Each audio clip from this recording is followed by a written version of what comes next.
Welcome to Two Fuse Wrestling, another fantasy booking edition.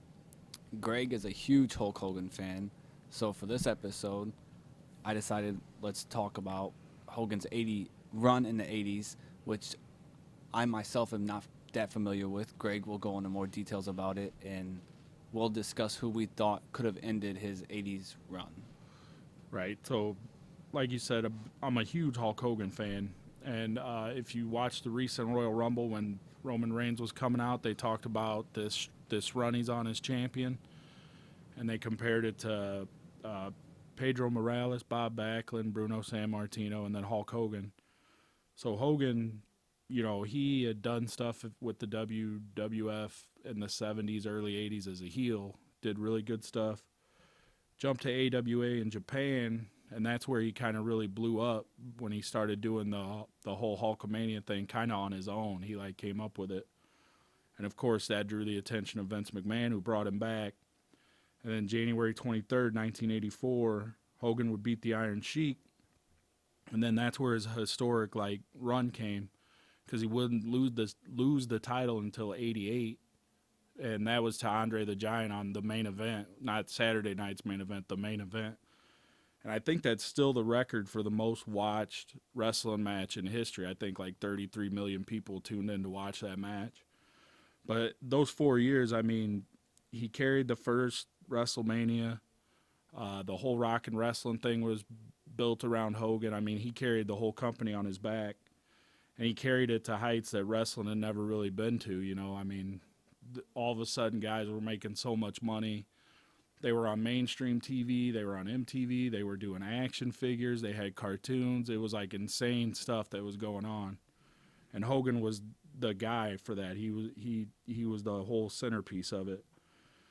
And then during that time, like I said, the first WrestleMania against Piper and Paul Orndorff with Mr. T was big. Mania 2, he was in a cage with King Kong Bundy. Mania 3, 93,000 people saw him and Andre. And then he would lose it with some kind of shenanigans in '88. So with that, my idea for who would beat Hogan, I still went with him losing it in '88. So my first choice was going to be Bruiser Brody. I'm a big Bruiser Brody fan. He was a huge dude, big brawler. Would have made a lot of money with Hulk Hogan, I think, the way Hogan sold for the heels. But Brody died in '88, so I didn't want to, kind of disrespect his legacy or his family or whatever and pretend that he didn't die just for my fantasy idea. So with my idea, it still would have been centered around Bobby Heenan. So like I said, Heenan managed King Kong Bundy at WrestleMania 2 in the cage and lost. Then he went even bigger and he got Andre for WrestleMania 3 and he lost. So I would just build it up where he was like, losing his mind with Hogan, and he would come on TV running down Hogan every chance he got, but he would keep talking about a secret weapon. And when pressed for about this secret weapon, when's this secret weapon going to come, he could say how, oh, this guy's coming from far away, but he's on his way, don't worry. And then maybe on a random Saturday night's main event, you could have Hogan beating up a lesser known Heenan family member. The Red Rooster never got enough love, so, go ahead, beat the shit out of the Red Rooster. I'm fine with that. Uh, but during that, he could get his hands on Heenan, and Heenan can start waving to the back. And then my idea would be the Russian Nightmare, Nikita Koloff, who was a big deal in Jim Crockett Promotions in the '80s. Another big, muscled up guy. And he had a great gimmick with the Russian Nightmare. He never spoke English. He he was a American guy pretending to be Russian, but to keep up the gimmick, he never would speak English in public. He kind of kept up the whole persona, and he always carried that chain with him. So I think it would have been cool for him to come out attack Hogan, and then at WrestleMania 4 you had the Russian Nightmare and the Immortal Hulk Hogan, and I would actually have Nikita Koloff beat Hogan. And then for the whole summer of '88, you get this run of this monster heel with Hogan trying to chase it back down. And then you could have the first SummerSlam, maybe lock him in a cage, or you could do like a cool tag match with somebody. You could do Survivor Series where they each have a team, and then maybe Hogan beats him finally at the Royal Rumble in '89, or carry it to WrestleMania 5 and he finally beats him. But I thought that Nikita Koloff and Hogan would draw big ratings, big money, and I thought that would have been a cool heel WWE champion. Also, sorry, I don't want to interrupt. Oh, you're good. Why I did it.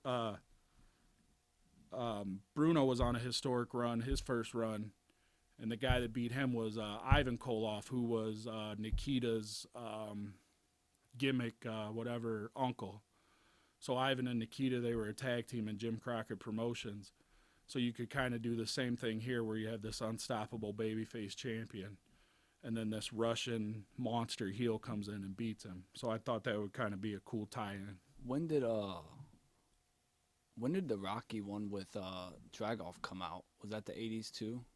Yeah, that might have been around 88, So maybe 86, 87. Could have capitalized on the Russian face. Oh yeah, I mean 88. That was still the whole Cold War, Berlin Wall, all that stuff was still going on. So it would have been cool to have like America's hero Hulk Hogan with Russian nightmare Nikita Koloff.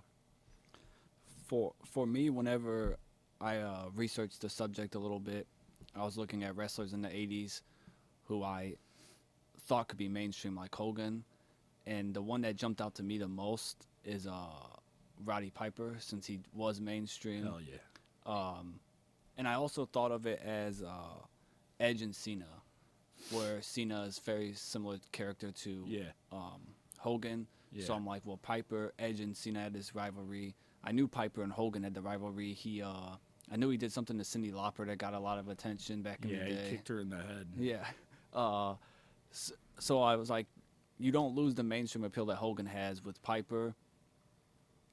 And what I liked about it, too, is when I was a kid, I would mark out when Hogan overcame, like, the big guys, Earthquake.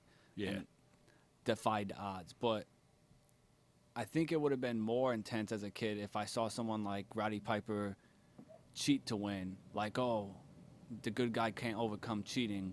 Or I even had the idea that maybe since they would do MTV back then, maybe just have Piper run him over with a car before the match, and then he works on the leg and he wins. Like something drastically heel for Piper. And I also liked the fact that Piper had this aura about him.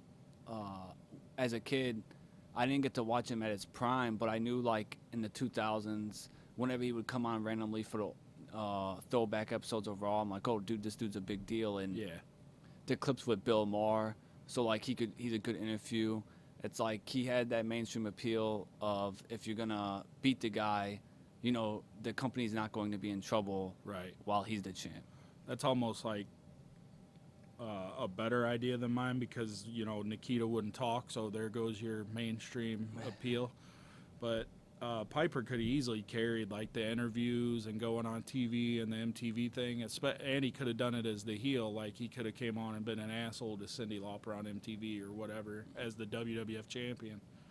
But I like to compare wrestling to comic books sometimes, and for me it would be like Hogan was Superman and Piper was Lex Luthor. Like Hogan had this like over the top, unstoppable like persona, where Piper made you think he could beat Hogan just because of how dastardly he was and the limits he would go to. Maybe he wasn't superhuman, but he was like evil inside of him, inside his heart. So he would go those limits that most people wouldn't go. And I like that you picked Piper because, Piper always he had a rivalry with Hogan like behind the scenes, I think, and he always said like the first WrestleMania was huge, and he always argued, did people tune in to see Hulk Hogan or did they tune in to see Hulk Hogan kick the shit out of Roddy Piper? So that would have been, I think they would have had a really good like rivalry, and then if you switch roles where Hogan's chasing a heel Piper for the title, I think it would have been. And rewatching promos from Piper, I liked what he brings more against Hogan than what they would do with like the bigger guys. It's that it was, as a kid, it would be scary hearing Piper say all this shit about Hogan, and then he wins. It's like, oh shit, dude. Yeah, Like, I mean, for me, Piper's like definitely top 5 of promos. I love all his promos, and I think I do articles for the Two Views Wrestling.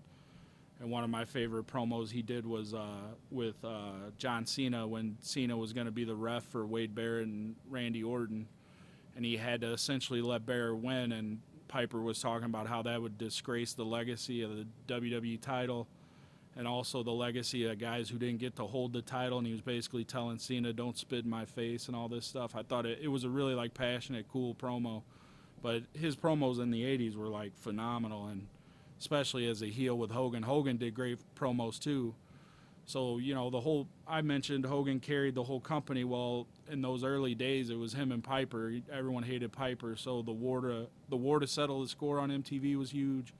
That led into the first WrestleMania. So if you continue that and you have Piper actually beat Hogan and then flip it where Hogan's chasing him, I think that would have been big business. and comparing it to Edge and Cena for me, Edge had the title for Cena. It didn't seem like long. It seemed like Cena chased it for like a month or two. Yeah. But it was still, all he needed was to win it once to make you Yeah. think like, oh, he could beat Cena at any time. Yeah. So it doesn't mean that Hogan loses his run. Like, he'll eventually get it back and beat a guy. It's just like Piper get it one time to make this storyline work. Yeah. It would have been cool. All right. In the comments, let us know who you would have had in Hulkamania's run in the 80s.